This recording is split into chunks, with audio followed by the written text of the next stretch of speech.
David ਜੇ ਸ਼ਵਾਰਜ਼ ਦੀ ਪੁਸਤਕ ਵੱਡੀ ਸੋਚ ਦਾ ਵੱਡਾ ਜਾਦੂ ਦਾ ਅਗਲਾ ਵਿਸ਼ਾ ਹੈ ਆਪਣੇ ਵਿਚਾਰਾਂ ਨੂੰ ਆਪਣਾ ਮਿੱਤਰ ਬਣਾਓ। ਕੀ ਤੁਸੀਂ ਸਾਹਮਣੇ ਵਾਲੇ ਦਾ ਦਿਮਾਗ ਪੜ੍ਹ ਸਕਦੇ ਹੋ?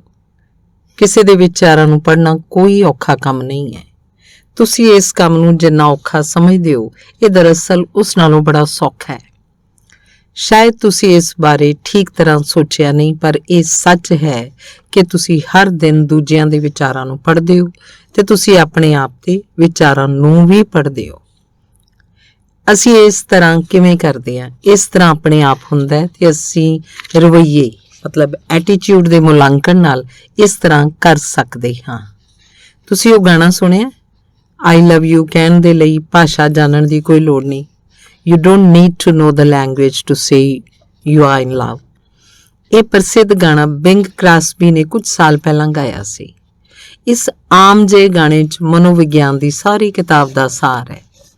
ਤੁਹਾਨੂੰ I love you ਕਹਿਣ ਦੇ ਲਈ ਭਾਸ਼ਾ ਜਾਣਨ ਦੀ ਲੋੜ ਨਹੀਂ ਹੁੰਦੀ। ਜਿਨ੍ਹਾਂ ਨੇ ਵੀ ਪਿਆਰ ਕੀਤਾ ਉਹ ਇਸ ਗੱਲ ਨੂੰ ਚੰਗੀ ਤਰ੍ਹਾਂ ਜਾਣਦਾ ਹੈ ਜਾਂ ਜਾਣਦੀ ਹੈ ਤੇ ਤੁਹਾਨੂੰ ਇਹ ਦੱਸਣ ਲਈ ਵੀ ਕੋਈ ਬੋਲੀ ਜਾਣਨ ਦੀ ਲੋੜ ਨਹੀਂ ਹੈ। ਮੈਂ ਤੁਹਾਨੂੰ ਪਸੰਦ ਕਰਦਾ ਜਾਂ ਮੈਂ ਤੁਹਾਡੇ ਤੋਂ ਨਫ਼ਰਤ ਕਰਦਾ ਜਾਂ ਮੈਂ ਸਮਝਦਾ ਕਿ ਤੁਸੀਂ ਮਹੱਤਵਪੂਰਨ ਹੋ ਜਾਂ ਮਹੱਤਵਹੀਣ ਹੋ ਜਾਂ ਮੈਂ ਤੁਹਾਡੇ ਨਾਲ ਈਰਖਾ ਕਰਦਾ। ਤੁਹਾਨੂੰ ਇਹ ਕਹਿਣ ਦੇ ਵਾਸਤੇ ਸ਼ਬਦਾਂ ਦਾ ਇਸਤੇਮਾਲ ਨਹੀਂ ਕਰਨਾ ਪੈਂਦਾ। ਮੈਂ ਆਪਣੇ ਕੰਮ ਨੂੰ ਪਸੰਦ ਕਰਦਾ ਜਾਂ ਮੈਂ ਬੋਰ ਹੋ ਗਿਆ ਜਾਂ ਮੈਂ ਭੁੱਖਾ ਹਾਂ। ਲੋਕੀ ਇਹਨਾਂ ਵਾਕਾਂ ਨੂੰ ਬਗੈਰ ਆਵਾਜ਼ ਕੀਤੇ ਬੋਲ ਲੈਂਦੇ ਹਨ। ਅਸੀਂ ਕੀ ਸੋਚ ਰਹੇ ਹਾਂ ਇਹ ਸਾਡੀਆਂ ਕਿਰਿਆਵਾਂ ਤੋਂ ਸਮਝ ਆ ਜਾਂਦਾ ਹੈ। ਸਾਡੀਆਂ ਕਿਰਿਆਵਾਂ ਸਾਡੇ ਦਿਮਾਗ ਦੀਆਂ ਪਰਛਾਈਆਂ ਹਨ। ਉਹ ਦੱਸਦੀਆਂ ਹਨ ਕਿ ਅਸੀਂ ਕੀ ਸੋਚ ਰਹੇ ਹਾਂ। ਤੁਸੀਂ ਆਫਿਸ ਦੀ ਕੁਰਸੀ ਤੇ ਬੈਠ ਕੇ ਕਿਸੇ ਬੰਦੇ ਦੇ ਵਿਚਾਰਾਂ ਨੂੰ ਪੜ੍ਹ ਸਕਦੇ ਹੋ। ਤੁਸੀਂ ਉਹਦੀਆਂ ਕਿਰਿਆਵਾਂ ਨੂੰ ਦੇਖ ਕੇ ਸਮਝ ਸਕਦੇ ਹੋ ਕਿ ਆਪਣੇ ਕੰਮ ਬਾਰੇ ਉਹਦਾ ਕੀ ਨਜ਼ਰੀਆ ਹੈ। ਤੁਸੀਂ ਸੇਲਸਮੈਨ, ਵਿਦਿਆਰਥੀ, ਪਤੀ ਤੇ ਪਤਨੀਆਂ ਦੇ ਵਿਚਾਰਾਂ ਨੂੰ ਸਮਝ ਸਕਦੇ ਹੋ। ਤੁਸੀਂ ਨਾ ਕੇਵਲ ਇਸ ਤਰ੍ਹਾਂ ਕਰ ਸਕਦੇ ਹੋ ਬਲਕਿ ਤੁਸੀਂ ਆਮ ਕਰਕੇ ਇਸ ਤਰ੍ਹਾਂ ਕਰਦੇ ਹੋ। ਫਿਲਮਾਂ ਤੇ ਟੀਵੀ ਸੀਰੀਅਲਾਂ ਦੇ ਹਰਮਨ ਪਿਆਰੇ ਐਕਟਰ ਦਰਅਸਲ ਅਦਾਕਾਰੀ ਨਹੀਂ ਕਰਦੇ। ਉਹ ਆਪਣੀ ਭੂਮਿਕਾ ਨੂੰ ਨਹੀਂ ਨਿਭਾਉਂਦੇ। ਇਹਦੀ ਬਜਾਏ ਉਹ ਆਪਣੀ ਸ਼ਖਸੀਅਤ ਨੂੰ ਭੁੱਲ ਜਾਂਦੇ ਹਨ ਤੇ ਸੱਚਮੁੱਚ ਹੀ ਇਹ ਕਲਪਨਾ ਕਰਨ ਲੱਗਦੇ ਹਨ ਕਿ ਉਹ ਅਭਿਨੈ ਕੀਤੇ ਜਾਣ ਵਾਲੇ ਪਾਤਰ ਦੇ ਸਰੀਰ 'ਚ ਵੜ ਗਏ ਹਨ। ਉਹਨਾਂ ਨੂੰ ਇਹ ਕਰਨਾ ਹੀ ਪੈਂਦਾ ਹੈ। ਇਹਦੇ ਬਗੈਰ ਉਹ ਨਕਲੀ ਲੱਗਣਗੇ। ਉਹਨਾਂ ਦੀ ਅਦਾਕਾਰੀ 'ਚ ਜਾਨ ਨਹੀਂ ਆ ਸਕੇਗੀ ਤੇ ਉਹਨਾਂ ਦੀ ਲੋਕਪ੍ਰਿਯਤਾ ਘੱਟ ਹੋ ਜਾਏਗੀ। ਸਾਡਾ ਨਜ਼ਰੀਆ ਨਾ ਕੇਵਲ ਦਿਖ ਜਾਂਦਾ ਹੈ ਬਲਕਿ ਉਹ ਸੁਣਾਈ ਵੀ ਦਿੰਦਾ ਹੈ। ਕੋਈ ਸੈਕਟਰੀ ਜਦੋਂ ਫੋਨ ਤੇ ਗੱਲ ਕਰਦੀ ਹੈ ਤੇ ਕਹਿੰਦੀ ਹੈ ਗੁੱਡ ਮਾਰਨਿੰਗ ਮਿਸਟਰ ਸ਼ੂਮੇਕਰਜ਼ ਆਫਿਸ, ਤਾਂ ਇਹਨਾਂ 5 ਸ਼ਬਦਾਂ ਰਾਹੀਂ ਉਹ ਸੈਕਟਰੀ ਇਹ ਜਤਾ ਦਿੰਦੀ ਹੈ ਕਿ ਮੈਂ ਤੁਹਾਨੂੰ ਪਸੰਦ ਕਰਦੀ ਹਾਂ। ਮੈਨੂੰ ਖੁਸ਼ੀ ਹੈ ਕਿ ਤੁਸੀਂ ਫੋਨ ਕੀਤਾ ਹੈ। ਮੈਨੂੰ ਲੱਗਦਾ ਹੈ ਕਿ ਤੁਸੀਂ ਮਹੱਤਵਪੂਰਨ ਹੋ। ਮੈਂ ਆਪਣੇ ਕੰਮ ਨੂੰ ਪਸੰਦ ਕਰਦੀ ਹਾਂ। ਪਰ ਦੂਜੀ ਸੈਕਟਰੀ ਇਹਨਾਂ ਸ਼ਬਦਾਂ ਰਾਹੀਂ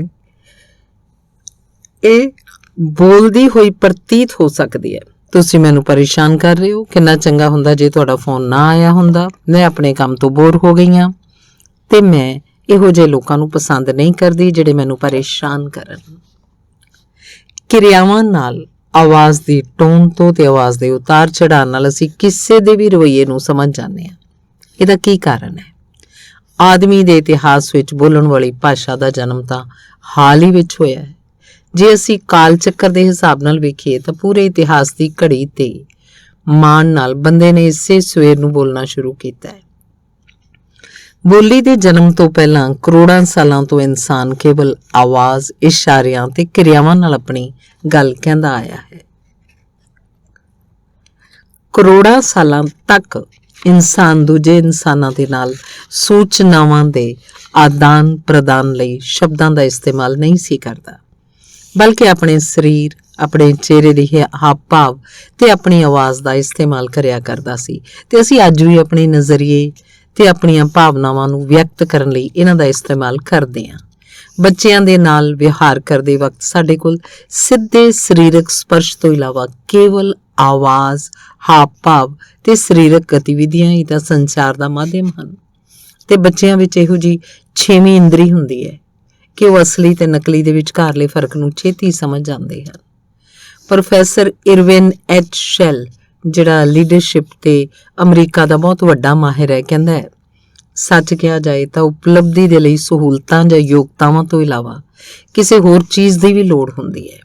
ਮੇਰੀ ਇਹ ਮਨੌਤ ਹੈ ਕਿ ਇਸ ਉਤਪ੍ਰੇਰਕ ਨੂੰ ਕੇਵਲ ਇੱਕ ਸ਼ਬਦ ਵਿੱਚ ਬਿਆਨ ਕੀਤਾ ਜਾ ਸਕਦਾ ਹੈ, ਰਵੱਈਆ। ਜਦੋਂ ਤੁਹਾਡਾ ਰਵੱਈਆ ਠੀਕ ਹੋਏਗਾ ਤਾਂ ਤੁਸੀਂ ਆਪਣੀ ਯੋਗਤਾ ਦਾ ਬਹੁਤ ਵਧੀਆ ਇਸਤੇਮਾਲ ਕਰ ਸਕੋਗੇ ਤੇ ਤੁਹਾਨੂੰ ਇਸ ਤੋਂ ਚੰਗੇ ਨਤੀਜੇ ਵੀ ਆਪਣੇ ਆਪ ਮਿਲ ਜਾਣਗੇ।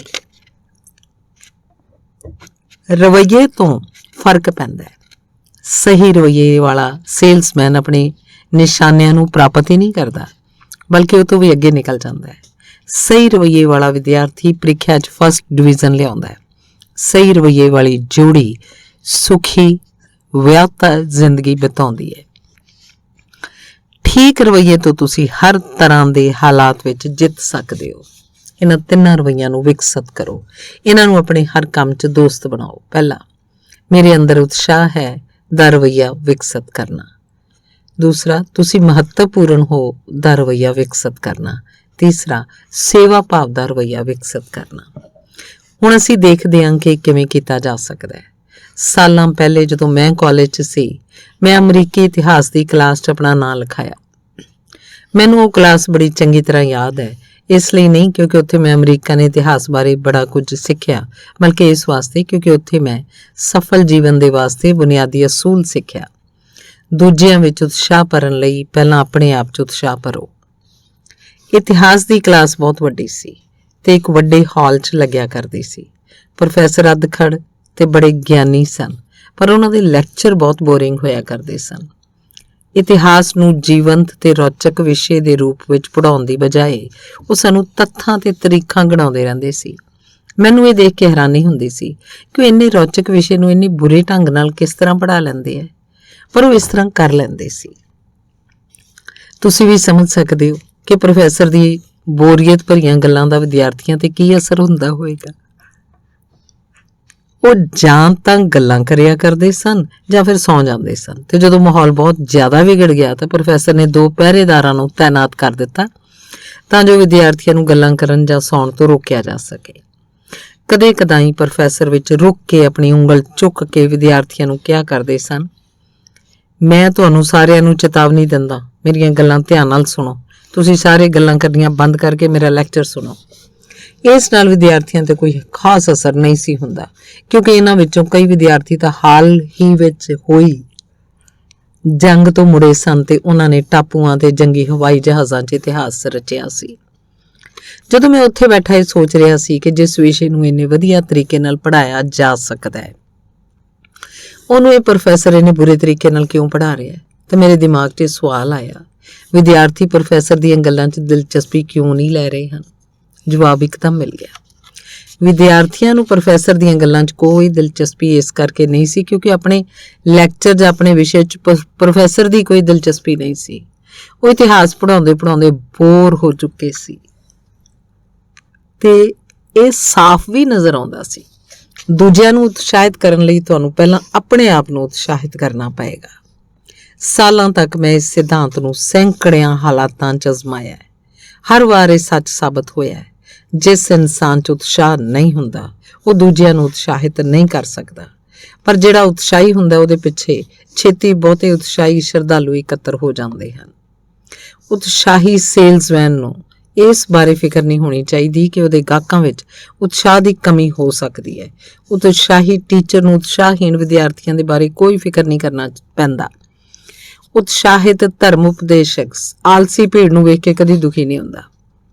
ਉਤਸ਼ਾਹ ਨਾਲ ਚੀਜ਼ਾਂ 1100% ਵਧੀਆ ਹੋ ਸਕਦੀਆਂ ਹਨ। 2 ਸਾਲ ਪਹਿਲਾਂ ਇੱਕ ਕੰਪਨੀ ਦੇ ਵਰਕਰਾਂ ਨੇ ਰੈੱਡ ਕਰਾਸ ਨੂੰ $94.35 ਦਾ ਦਾਨ ਦਿੱਤਾ।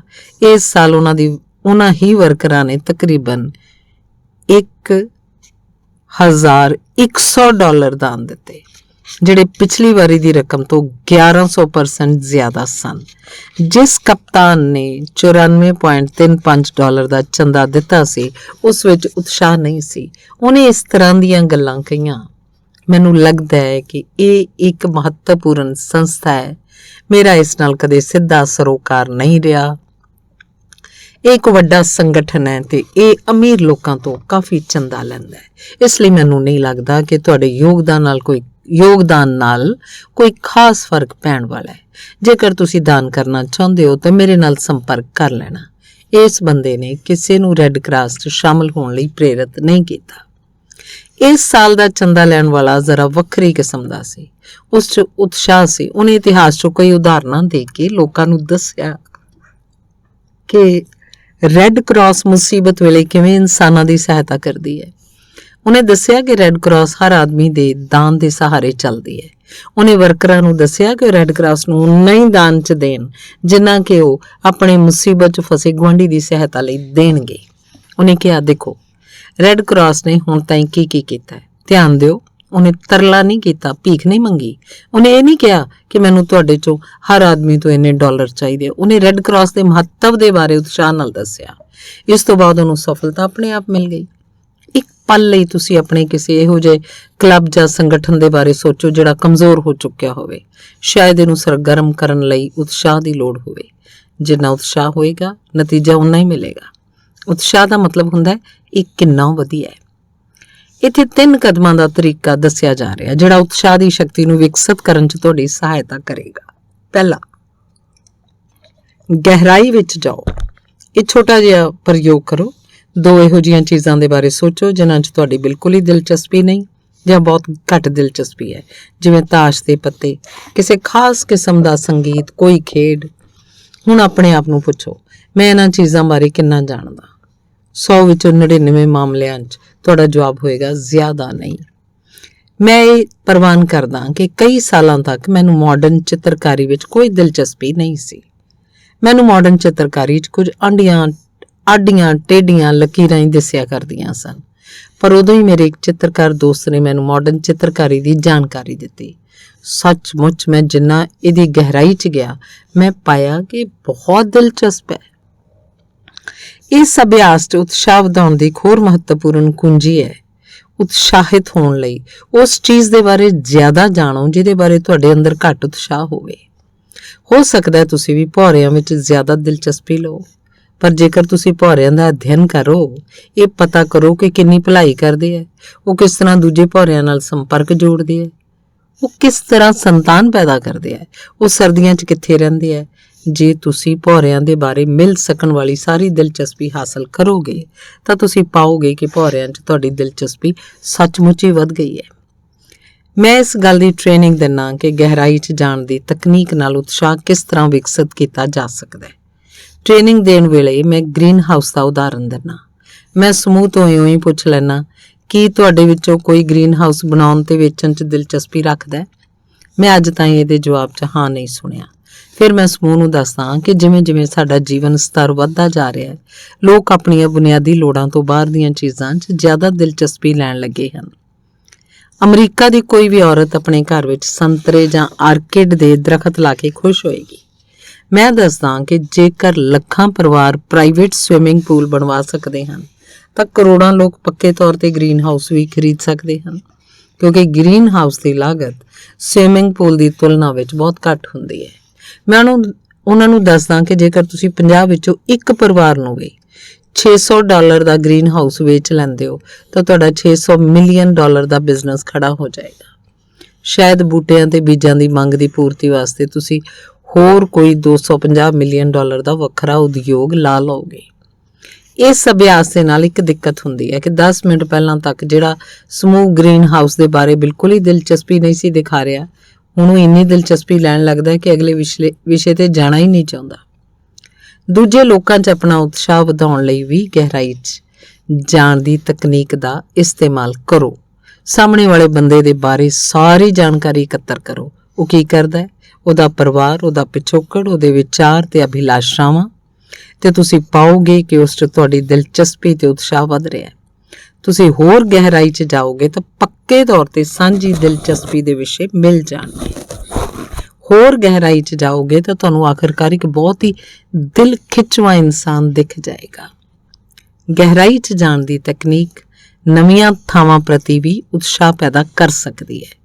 ਕਈ ਸਾਲ ਪਹਿਲਾਂ ਮੇਰੇ ਕੁਝ ਦੋਸਤਾਂ ਨੇ ਡਿਟਰਾਇਟ ਤੋਂ ਫਲੋਰੀਡਾ ਦੇ ਇੱਕ ਛੋਟੇ ਜਿਹੇ ਕਸਬੇ 'ਚ ਜਾ ਕੇ ਰਹਿਣ ਦਾ ਫੈਸਲਾ ਕੀਤਾ। ਉਹਨਾਂ ਨੇ ਆਪਣੇ ਘਰ ਵੇਚ ਦਿੱਤੇ, ਆਪਣੇ ਬਿਜ਼ਨਸ ਸਮੇਟ ਕੇ ਆਪਣੇ ਦੋਸਤਾਂ ਨੂੰ ਅਲਵਿਦਾ ਕਹਿ ਕੇ ਉਹ ਰਵਾਨਾ ਹੋ ਗਏ। 6 ਹਫ਼ਤਿਆਂ ਬਾਅਦ ਉਹ ਮੁੜ ਡਿਟਰਾਇਟ ਵਿੱਚ ਦਿਖੇ। ਉਹਨਾਂ ਦੇ ਮੁੜ ਆਉਣ ਦਾ ਕਾਰਨ ਉਹਨਾਂ ਦੇ ਬਿਜ਼ਨਸ ਨਾਲ ਸੰਬੰਧਿਤ ਨਹੀਂ ਸੀ। ਇਹਦੀ ਬਜਾਏ ਉਹਨਾਂ ਦਾ ਕਹਿਣਾ ਸੀ, ਅਸੀਂ ਛੋਟੇ ਜਿਹੇ ਕਸਬੇ 'ਚ ਨਹੀਂ ਰਹਿ ਪਾਏ। ਇਹਦੇ ਇਲਾਵਾ ਸਾਡੇ ਸਾਰੇ ਦੋਸਤ ਡਿਟਰਾਇਟ ਸਨ, ਸਾਨੂੰ ਮੁੜਨਾ ਹੀ ਪਿਆ। ਬਾਅਦ ਵਿੱਚ ਇਹਨਾਂ ਲੋਕਾਂ ਦੇ ਨਾਲ ਹੋਈ ਚਰਚਾ 'ਚ ਮੈਂ ਉਹਨਾਂ ਦੀ ਵਾਪਸੀ ਦਾ ਅਸਲੀ ਕਾਰਨ ਜਾਣਿਆ। ਕਾਰਨ ਕੇਵਲ ਇੰਨਾ ਸੀ ਕਿ ਉਹਨਾਂ ਨੂੰ ਛੋਟਾ ਸ਼ਹਿਰ ਪਸੰਦ ਨਹੀਂ ਸੀ ਆਇਆ।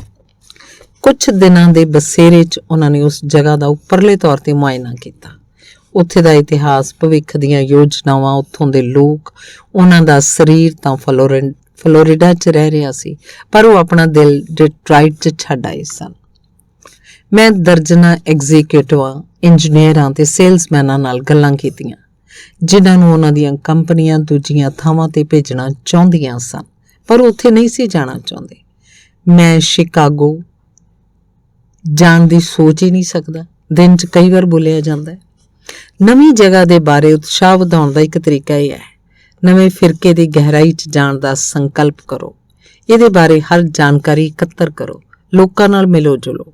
ਇਹਨਾਂ ਤੋਂ ਪਹਿਲੇ ਹੀ ਆਪਣੇ ਆਪ ਨੂੰ ਉੱਥੇ ਦਾ ਬਸ਼ਿੰਦਾ ਸਮਝੋ। ਇਸ ਤਰ੍ਹਾਂ ਕਰੋ ਕਿ ਤੁਸੀਂ ਨਵੇਂ ਮਾਹੌਲ ਦੇ ਬਾਰੇ ਉਤਸ਼ਾਹਿਤ ਹੋ ਜਾਓਗੇ। ਅੱਜ ਕਰੋੜਾਂ ਅਮਰੀਕੀ ਸ਼ੇਅਰ ਬਾਜ਼ਾਰ 'ਚ ਪੈਸਾ ਨਿਵੇਸ਼ ਕਰ ਰਹੇ ਹਨ, ਪਰ ਕਈ ਕਰੋੜ ਇਹੋ ਜਿਹੇ ਲੋਕ ਵੀ ਹਨ ਜਿਨ੍ਹਾਂ ਨੂੰ ਸਟਾਕ ਮਾਰਕੀਟ 'ਚ ਕੋਈ ਦਿਲਚਸਪੀ ਨਹੀਂ ਹੈ। ਇਹੋ ਜਿਹਾ ਇਸ ਲਈ ਹੈ ਕਿਉਂਕਿ ਉਹਨਾਂ ਨੂੰ ਸ਼ੇਅਰ ਬਾਜ਼ਾਰ ਦਾ ਕੋਈ ਗਿਆਨ ਨਹੀਂ ਹੈ। ਇਹ ਕਿਵੇਂ ਕੰਮ ਕਰਦਾ ਹੈ, ਸ਼ੇਅਰ ਦਾ ਭਾਅ ਉੱਤੇ ਥੱਲੇ ਕਿਉਂ ਆਉਂਦਾ ਹੈ। ਸਾਨੂੰ ਇਹ ਵੀ ਨਹੀਂ ਭੁੱਲਣਾ ਚਾਹੀਦਾ ਕਿ ਸ਼ੇਅਰ ਬਾਜ਼ਾਰ ਅਮਰੀਕੀ ਕਾਰੋਬਾਰੀਆਂ ਦਾ ਹਰ ਦਿਨ ਦਾ ਰੋਮਾਂਸ ਹੈ। ਕਿਸੇ ਵੀ ਚੀਜ਼ ਦੇ ਬਾਰੇ, ਲੋਕ, ਥਾਂ, ਚੀਜ਼ ਉਤਸ਼ਾਹਤ ਹੋਣ ਲਈ ਇਹਦੀ ਗਹਿਰਾਈ 'ਚ ਜਾਓ। ਗਹਿਰਾਈ 'ਚ ਜਾਓ ਤੇ ਤੁਹਾਡੇ ਵਿੱਚ ਆਪਣੇ ਆਪ ਉਤਸ਼ਾਹ ਪੈਦਾ ਹੋ ਜਾਏਗਾ। ਅਗਲੀ ਵਾਰੀ ਜਦੋਂ ਵੀ ਤੁਸੀਂ ਕੋਈ ਇਹੋ ਜਿਹਾ ਕੰਮ ਕਰੋ ਜੋ ਤੁਸੀਂ ਨਹੀਂ ਕਰਨਾ ਚਾਹੁੰਦੇ, ਤਾਂ ਇਸ ਅਸੂਲ ਦਾ ਇਸਤੇਮਾਲ ਕਰੋ। ਅਗਲੀ ਵਾਰੀ ਜਦੋਂ ਤੁਸੀਂ ਕਿਸੇ ਕੰਮ ਤੋਂ ਬੋਰ ਹੋ ਰਹੇ ਹੋ, ਤਾਂ ਇਸ ਅਸੂਲ ਦਾ ਪ੍ਰਯੋਗ ਕਰੋ। ਗਹਿਰਾਈ 'ਚ ਜਾਓ ਤੇ ਤੁਹਾਡੀ ਦਿਲਚਸਪੀ ਆਪਣੇ ਆਪ ਜਾਗ ਜਾਏਗੀ। ਦੂਸਰਾ, ਹਰ ਕੰਮ ਦਿਲ ਨਾਲ ਕਰੋ। ਉਤਸ਼ਾਹ ਜਾਂ ਉਤਸ਼ਾਹ ਦੀ ਘਾਟ ਤੁਹਾਡੇ ਹਰ ਕੰਮ 'ਚ ਦਿਸਦੀ ਹੈ, ਤੁਹਾਡੀ ਹਰ ਗੱਲ ਤੋਂ ਪ੍ਰਗਟ ਹੁੰਦੀ ਹੈ। ਦਿਲ ਤੋਂ ਹੱਥ ਮਿਲਾਓ। ਜਦ ਤੁਸੀਂ ਹੱਥ ਮਿਲਾਓ ਤਾਂ ਜ਼ਰਾ ਕੱਸ ਕੇ ਮਿਲਾਓ। ਆਪਣੇ ਹੱਥ ਨੂੰ ਇਹ ਕਹਿਣ ਦਿਓ, ਮੈਨੂੰ ਤੁਹਾਡੇ ਨਾਲ ਮਿਲ ਕੇ ਖੁਸ਼ੀ ਹੋਈ, ਮੈਂ ਤੁਹਾਡੇ ਨਾਲ ਦੁਬਾਰਾ ਮਿਲ ਕੇ ਖੁਸ਼ ਹੋਇਆ। ਕਮਜ਼ੋਰ ਚੂਹੇ ਵਾਂਗ ਹੱਥ ਮਿਲਾਉਣ ਤੋਂ ਤਾਂ ਚੰਗਾ ਕਿ ਹੱਥ ਹੀ ਨਾ ਮਿਲਾਇਆ ਜਾਏ। ਇਸ ਨਾਲ ਲੋਕ ਇਹ ਸੋਚਦੇ ਹੈ ਕਿ ਇਹ ਬੰਦਾ ਜਿੰਦਾ ਨਹੀਂ ਸਗੋਂ ਮੁਰਦਾ ਹੈ, ਤਾਂ ਹੀ ਮੁਰਦਿਆਂ ਵਾਂਗ ਹੱਥ ਮਿਲਾ ਰਿਹਾ ਹੈ। ਇਹ ਦੇਖਣ ਦੀ ਕੋਸ਼ਿਸ਼ ਕਰੋ ਕਿ ਕੋਈ ਸਫਲ ਆਦਮੀ ਚੂਹੇ ਦੀ ਤਰ੍ਹਾਂ ਹੱਥ ਮਿਲਾਉਂਦਾ ਹੈ। ਤੁਸੀਂ ਕੋਸ਼ਿਸ਼ ਹੀ ਕਰਦੇ ਰਹਿ ਜਾਓਗੇ ਤੇ ਇਹੋ ਜਿਹੇ ਲੰਮੇ ਸਮੇਂ ਤੱਕ ਦੇਖ ਵੀ ਨਹੀਂ ਪਾਓਗੇ। ਦਿਲ ਤੋਂ ਮੁਸਕਰਾਓ, ਆਪਣੀਆਂ ਅੱਖਾਂ ਤੋਂ ਮੁਸਕਰਾਓ। ਕੋਈ ਵੀ ਨਕਲੀ ਚਿਪਕੀ ਹੋਈ ਰਬੜ ਵਰਗੀ ਮੁਸਕਰਾਹਟ ਪਸੰਦ ਨਹੀਂ ਕਰਦਾ। ਜਦੋਂ ਮੁਸਕਰਾਓ ਤਾਂ ਦਿਖਣਾ ਚਾਹੀਦਾ ਕਿ ਤੁਸੀਂ ਮੁਸਕਰਾ ਰਹੇ ਹੋ। ਆਪਣੇ ਥੋੜੇ ਜਿਹੇ ਦੰਦ ਦਿਖਾਓ। ਹੋ ਸਕਦਾ ਤੁਹਾਡੇ ਦੰਦ ਦਿਲ ਖਿੱਚਵੇਂ ਨਾ ਹੋਣ, ਪਰ ਉਸ ਨਾਲ ਕੋਈ ਖਾਸ ਫਰਕ ਨਹੀਂ ਪੈਂਦਾ। ਜਦੋਂ ਤੁਸੀਂ ਮੁਸਕਰਾਉਂਦੇ ਹੋ ਤਾਂ ਲੋਕੀ ਤੁਹਾਡੇ ਦੰਦ ਨਹੀਂ ਦੇਖਦੇ, ਉਹ ਗਰਮ ਜੋਸ਼ੀ ਤੋਂ ਭਰੇ ਉਤਸ਼ਾਹੀ ਵਿਅਕਤਿਤਵ ਨੂੰ ਦੇਖਦੇ ਆ, ਉਸੇ ਨੂੰ ਹੀ ਪਸੰਦ ਕਰਦੇ ਆ। ਦਿਲ ਤੋਂ ਧੰਨਵਾਦ ਦਿਓ। ਰੂਟੀਨ ਧੰਨਵਾਦ ਦਾ ਅਰਥ ਤਾਂ ਗਿਲਪ ਕਹਿਣ ਦੀ ਤਰ੍ਹਾਂ ਮਸ਼ੀਨੀ ਅੰਦਾਜ਼ ਹੈ। ਇਹ ਕੇਵਲ ਇੱਕ ਮੁਹਾਵਰਾ ਹੀ ਹੈ। ਇਸ ਤੋਂ ਕੁਝ ਵੀ ਸਿਰੇ ਨਹੀਂ ਚੜ੍ਹਦਾ, ਇਸ ਤੋਂ ਕੋਈ ਨਤੀਜਾ ਹਾਸਲ ਨਹੀਂ ਹੁੰਦਾ। ਆਪਣੇ ਧੰਨਵਾਦ ਨੂੰ ਇਸ ਤਰ੍ਹਾਂ ਕਹੋ ਤਾਂ ਜੋ ਸਾਹਮਣੇ ਵਾਲਾ ਇਹ ਸੁਣੇ, ਬਹੁਤ ਬਹੁਤ ਧੰਨਵਾਦ। ਦਿਲ ਤੋਂ ਗੱਲਾਂ ਕਰੋ। ਡਾਕਟਰ ਜੇਮਸ ਐਫ ਬੇਂਡਰ, ਜਿਹੜੇ ਇੱਕ ਮੰਨੀ ਪ੍ਰਮੰਨੀ ਹਸਤੀ ਹਨ, ਨੇ ਆਪਣੀ ਕਿਤਾਬ ਹਾਊ ਟੂ ਟਾਕ ਵੈਲ ਵਿੱਚ ਲਿਖਿਆ ਹੈ ਕਿ ਤੁਹਾਡੀ ਗੁੱਡ ਮਾਰਨਿੰਗ ਸੱਚਮੁੱਚ ਗੁੱਡ ਹੈ? ਕੀ ਤੁਹਾਨੂੰ ਵਧਾਈ ਸੱਚਮੁੱਚ ਉਤਸ਼ਾਹ ਨਾਲ ਦਿੱਤੀ ਗਈ ਹੈ? ਜਦੋਂ ਤੁਸੀਂ ਕਹਿੰਦੇ ਹੋ ਤੁਸੀਂ ਕਿਸ ਤਰ੍ਹਾਂ ਹੋ, ਤਾਂ ਕੀ ਸੱਚਮੁੱਚ ਜਾਣਨਾ ਚਾਹੁੰਦੇ ਹੋ? ਜਦੋਂ ਤੁਸੀਂ ਆਪਣੇ ਸ਼ਬਦਾਂ ਨੂੰ ਭਾਵਨਾਵਾਂ ਦੇ ਰੰਗਾਂ ਨਾਲ ਭਰ ਦਿੰਦੇ ਹੋ ਤਾਂ ਲੋਕ ਤੁਹਾਡੀਆਂ ਗੱਲਾਂ ਧਿਆਨ ਨਾਲ ਸੁਣਨ ਲੱਗਦੇ ਆ ਤੇ ਤੁਹਾਨੂੰ ਮਹੱਤਵ ਦੇਣ ਲੱਗਦੇ ਆ। ਲੋਕ ਉਸ ਬੰਦੇ ਦੇ ਪਿੱਛੇ ਜਾਂਦੇ ਆ ਜਿਹੜਾ ਆਪਣੀਆਂ ਕਈਆਂ ਗੱਲਾਂ ਤੇ ਯਕੀਨ ਕਰਦਾ ਹੈ। ਇਸ ਲਈ ਦਿਲ ਤੋਂ ਗੱਲਾਂ ਕਰੋ। ਆਪਣੇ ਸ਼ਬਦਾਂ 'ਚ ਭਾਵਨਾਵਾਂ ਦਾ ਰੰਗ ਭਰੋ। ਚਾਹੇ ਤੁਸੀਂ ਗਾਰਡਨ ਕਲੱਬ 'ਚ ਬੋਲ ਰਹੇ ਹੋ, ਗਾਹਕ ਨਾਲ ਗੱਲਾਂ ਕਰ ਰਹੇ ਹੋ, ਜਾਂ ਆਪਣੇ ਬੱਚਿਆਂ ਨਾਲ ਆਪਣੇ ਸ਼ਬਦਾਂ 'ਚ ਜੋਸ਼ ਝਲਕਣ ਦਿਓ। ਉਤਸ਼ਾਹ ਨਾਲ ਦਿੱਤਾ ਗਿਆ ਉਪਦੇਸ਼ ਮਹੀਨਿਆਂ ਤੱਕ, ਸਾਲਾਂ ਤੱਕ ਯਾਦ ਰਹਿੰਦਾ ਹੈ, ਜਦਕਿ ਉਤਸ਼ਾਹ ਤੋਂ ਬਗੈਰ ਦਿੱਤਾ ਉਪਦੇਸ਼ ਇੱਕ ਹਫ਼ਤਾ ਵੀ ਯਾਦ ਨਹੀਂ ਰਹਿੰਦਾ। ਤੇ ਜਦੋਂ ਤੁਸੀਂ ਦਿਲ ਨਾਲ ਬੋਲਦੇ ਹੋ ਤਾਂ ਤੁਸੀਂ ਆਪਣੇ ਅੰਦਰ ਵੀ ਜੋਸ਼ ਭਰ ਲੈਂਦੇ ਹੋ। ਹੁਣ ਇਹ ਅਜ਼ਮਾ ਕੇ ਦੇਖੋ। ਜ਼ੋਰ ਨਾਲ ਤੇ ਜੋਸ਼ ਨਾਲ ਕਹੋ, ਅੱਜ ਮੈਂ ਬਹੁਤ ਖੁਸ਼ ਹਾਂ। ਇਹ ਵਾਕ ਕਹਿਣ ਤੋਂ ਬਾਅਦ ਕੀ ਤੁਸੀਂ ਪਹਿਲਾਂ ਨਾਲੋਂ ਵਧੀਆ ਮਹਿਸੂਸ ਨਹੀਂ ਕਰ ਰਹੇ? ਆਪਣੇ ਆਪ 'ਚ ਜਾਨ ਫੂਕੋ, ਦਿਲ ਨਾਲ ਬੋਲੋ, ਦਿਲ ਨਾਲ ਕੰਮ ਕਰੋ। ਆਪਣੇ ਹਰ ਕੰਮ, ਆਪਣੀ ਹਰ ਗੱਲ ਤੋਂ ਲੋਕਾਂ ਨੂੰ ਇਹ ਲੱਗਣ ਦਿਓ ਇਸ ਬੰਦੇ 'ਚ ਜੋਸ਼ ਹੈ, ਹੌਸਲਾ ਹੈ, ਉਹ ਸੱਚਮੁੱਚ ਇਹ ਕੰਮ ਕਰਨਾ ਚਾਹੁੰਦਾ ਹੈ, ਉਹ ਨਿਸ਼ਚਿਤ ਤੌਰ 'ਤੇ ਸਫਲ ਹੋਏਗਾ। ਤੀਸਰਾ, ਚੰਗੀਆਂ ਖਬਰਾਂ ਫੈਲਾਓ।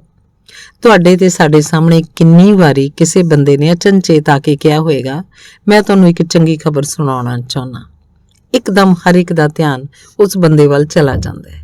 ਚੰਗੀ ਖਬਰ ਨਾਲ ਕੇਵਲ ਧਿਆਨ ਹੀ ਆਕਰਸ਼ਿਤ ਨਹੀਂ ਹੁੰਦਾ, ਸਗੋਂ ਚੰਗੀ ਖਬਰ ਨਾਲ ਲੋਕ ਵੀ ਖੁਸ਼ ਹੁੰਦੇ ਆ। ਚੰਗੀ ਖਬਰ ਨਾਲ ਉਤਸ਼ਾਹ ਵੀ ਵਿਕਸਿਤ ਹੁੰਦਾ ਹੈ। ਚੰਗੀ ਖਬਰ ਨਾਲ ਤੁਹਾਡਾ ਹਾਜ਼ਮਾ ਵੀ ਠੀਕ ਰਹਿੰਦਾ ਹੈ।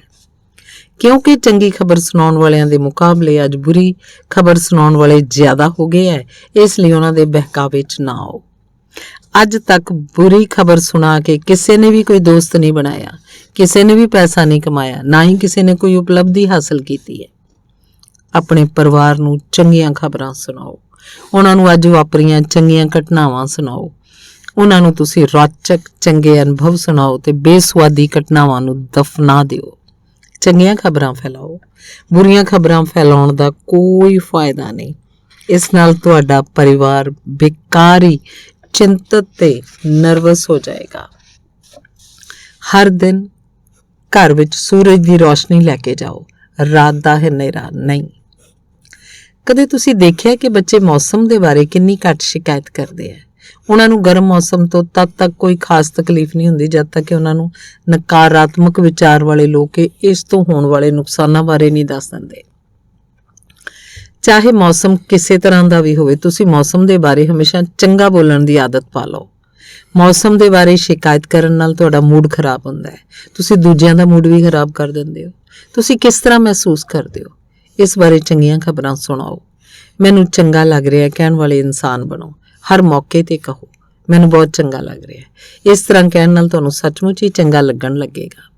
ਇਸੇ ਤਰ੍ਹਾਂ ਜੇਕਰ ਲੋਕਾਂ ਨੂੰ ਤੁਸੀਂ ਇਹ ਦੱਸੋ ਕਿ ਮੈਨੂੰ ਬਹੁਤ ਬੁਰਾ ਲੱਗ ਰਿਹਾ ਤਾਂ ਤੁਹਾਨੂੰ ਸੱਚਮੁੱਚ ਹੀ ਬੁਰਾ ਲੱਗੇਗਾ। ਅਸੀਂ ਕਿਸ ਤਰ੍ਹਾਂ ਮਹਿਸੂਸ ਕਰਦੇ ਹਾਂ ਕਾਫੀ ਹੱਦ ਤੱਕ ਸਾਡੇ ਵਿਚਾਰਾਂ ਤੇ ਨਿਰਭਰ ਕਰਦਾ ਹੈ।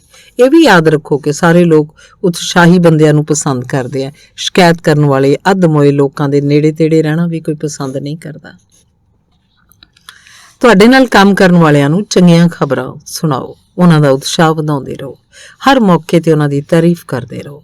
ਕੰਪਨੀ ਦੇ ਸਕਾਰਾਤਮਕ ਕੰਮਾਂ ਬਾਰੇ ਉਹਨਾਂ ਨੂੰ ਦੱਸੋ, ਉਹਨਾਂ ਦੀਆਂ ਸਮੱਸਿਆਵਾਂ ਸੁਣੋ, ਉਹਨਾਂ ਦੀ ਸਹਾਇਤਾ ਕਰਨ ਦੀ ਕੋਸ਼ਿਸ਼ ਕਰੋ। ਲੋਕਾਂ ਨੂੰ ਹੱਲਾਸ਼ੇਰੀ ਦਿਓ ਤੇ ਉਹਨਾਂ ਦਾ ਸਹਿਯੋਗ ਹਾਸਲ ਕਰੋ। ਉਹਨਾਂ ਦੇ ਚੰਗੇ ਕੰਮਾਂ ਲਈ ਉਹਨਾਂ ਦੀ ਪਿੱਠ ਠੋਕੋ, ਉਹਨਾਂ ਦੀ ਆਸ ਬਣਾਓ। ਉਹਨਾਂ ਨੂੰ ਦੱਸੋ ਕਿ ਤੁਹਾਨੂੰ ਉਹਨਾਂ ਤੇ ਉਹਨਾਂ ਦੀ ਸਮਰੱਥਾ ਤੇ ਵੀ ਭਰੋਸਾ ਹੈ ਤੇ ਵਿਸ਼ਵਾਸ ਵੀ ਹੈ ਕਿ ਉਹ ਸਫਲ ਹੋਣਗੇ। ਚਿੰਤਾ ਕਰਨ ਵਾਲਿਆਂ ਦੀ ਚਿੰਤਾ ਘੱਟ ਕਰਨ ਦੀ ਕੋਸ਼ਿਸ਼ ਕਰੋ। ਹਰ ਦਿਨ ਸਹੀ ਰਾਹ ਤੇ ਚੱਲਣ ਲਈ ਇੱਕ ਨਿੱਕੀ ਜਿਹੀ ਜਾਂਚ ਪੱਕੇ ਤੌਰ ਤੇ ਕਰੋ।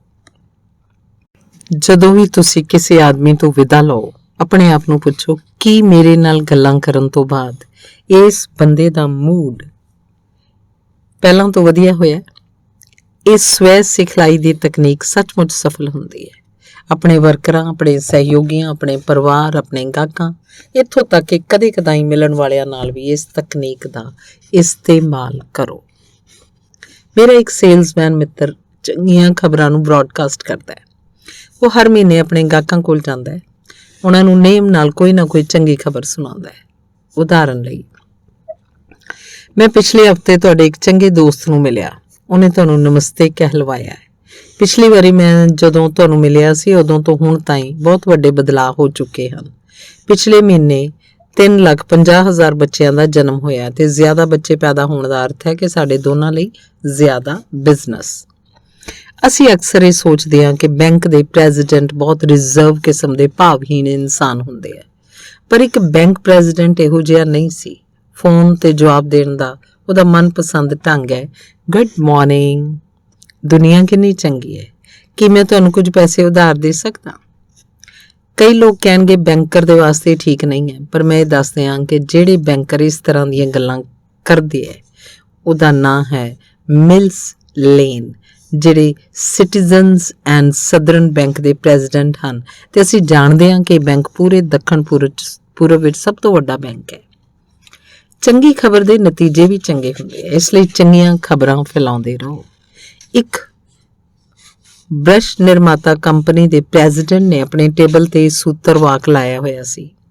ਮੁਲਾਕਾਤੀ ਦੇ ਸਾਹਮਣੇ ਲਿਖਿਆ ਸੀ, ਮੇਰੇ ਨਾਲ ਜਾਂ ਤਾਂ ਚੰਗੀਆਂ ਗੱਲਾਂ ਕਰੋ ਜਾਂ ਕੁਝ ਨਾ ਕਹੋ। ਮੈਂ ਉਹਦੀ ਤਾਰੀਫ ਕੀਤੀ ਕਿ ਉਹਨੇ ਇੰਨਾ ਵਧੀਆ ਲਿਖਿਆ, ਜਿਸ ਨਾਲ ਲੋਕੀ ਜ਼ਿਆਦਾ ਆਸ਼ਾਵਾਦੀ ਹੋ ਜਾਂਦੇ ਆ। ਉਹ ਮੁਸਕਰਾਇਆ ਤੇ ਉਹਨੇ ਕਿਹਾ, ਇਹ ਵਿਚਾਰ ਸਾਨੂੰ ਇਸ ਬਾਰੇ ਜਾਗਰੂਕ ਬਣਾ ਦਿੰਦਾ ਹੈ, ਪਰ ਮੇਰੇ ਵੱਲੋਂ ਦੇਖਣ ਨਾਲ ਤਾਂ ਇਹ ਵਿਚਾਰ ਹੋਰ ਵੀ ਮਹੱਤਵਪੂਰਨ ਬਣ ਜਾਂਦਾ ਹੈ। ਉਹਨੇ ਤਖਤੀ ਨੂੰ ਪਲਟਾਇਆ ਤੇ ਮੈਂ ਦੇਖਿਆ ਕਿ ਉਹਦੇ ਵੱਲ ਇਹ ਵਿਚਾਰ ਕੁਝ ਇਸ ਤਰ੍ਹਾਂ ਲਿਖਿਆ ਹੋਇਆ ਸੀ, ਉਹਨਾਂ ਨਾਲ ਜਾਂ ਤਾਂ ਚੰਗੀਆਂ ਗੱਲਾਂ ਕਰੋ ਜਾਂ ਫਿਰ ਚੁੱਪ ਹੀ ਰਹੋ। ਚੰਗੀਆਂ ਖਬਰਾਂ ਫੈਲਾਉਣ ਤੋਂ ਤੁਸੀਂ ਪ੍ਰੇਰਿਤ ਹੁੰਦੇ ਹੋ, ਤੁਹਾਨੂੰ ਚੰਗਾ ਲੱਗਦਾ ਹੈ ਤੇ ਦੂਜੇ ਲੋਕਾਂ ਨੂੰ ਵੀ ਵਧੀਆ ਲੱਗਦਾ ਹੈ। ਧੰਨਵਾਦ।